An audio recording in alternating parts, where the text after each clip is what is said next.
या छोटे छोटे बच्चों को हम कहीं भी भगवान नाम जपने के लिए प्रेरित नहीं करते। थोड़ी देर बैठ के भगवत चर्चा सुनो, थोड़ी देर बैठ के तो उसके अंदर दैवी संपदा आएगी।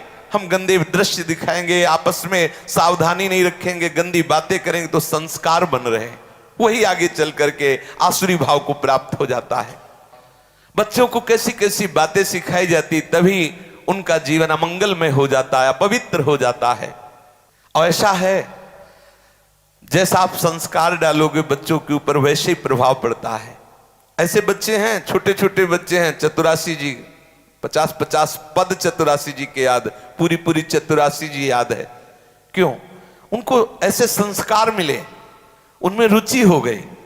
अगर गंदे संस्कार दोगे तो गंदी भावनाएं प्रकट होंगी। ये बहुत ध्यान देने की बात है। सब माता पिता को चाहिए कि बच्चों में दैवी संपदा के संस्कार डाले, वो आगे चलकर धर्मात्मा पुरुष बने, देशभक्त बने, भगवत भक्त बने, माता पिता के भक्त बने। ऐसे उनमें पवित्र संस्कार डालिए। जब तक शास्त्र स्वाध्याय नहीं होगा, भगवान नाम जप नहीं होगा, जब तक प्रभु की आराधना नहीं होगी, तब तक उसमें दैवी संपदा आने वाली नहीं। आसुरी संपदा आएगी तो आपको ही बुढ़ापे में पीटेंगे। सच्ची बात समझ लीजिए, जीवन भर मोह किया है तो बैठ के रोगे कि एक बार तो लड़का बहू हमारी तरफ देख लेते, लेकिन लड़का बहू कार में बैठे हो, जा रहे हैं होटल में खाने, हो तुम वहां मच्छर तुम्हें खाएंगे बैठे बैठे। सावधान रहो, अभी से संस्कार उनको डालो भक्ति के, भगवत अनुराग के। लोगों को लगता है अगर भजन के लिए कहेंगे तो कहीं बाबा जी न, अरे बाबा जी बनना खेल तमाशा समझते हो क्या?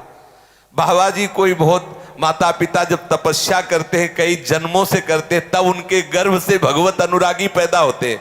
भेष रख लेना बात अलग होता है। लोग समझते हैं कि बच्चा अगर राधा राधा 2 माला जपेगा तो उसकी पढ़ाई में बाधा पड़ेगी। नहीं, अगर वो भगवान नाम जप करेगा तो उसकी बुद्धि पवित्र और प्रखर हो जाएगी। वो जिधर जाएगी बुद्धि उधर बहुत बढ़िया काम करेगी। चाहिए घर परिवार में बच्चों को बैठाल कर भागवती का आचरण कराए जाएं, थोड़ा 1-2 माला ही सही। ऐसे माता पिता को शिक्षा देनी चाहिए। देखो हम तुम्हारे लिए नाश्ता तैयार करें, तुम ठाकुर जी के सामने बैठो, 1 माला बोलो राधा राधा, फिर हम तुम्हें जो कहोगे वो नाश्ता प्यार दुलार से 1 माला का संस्कार डालो।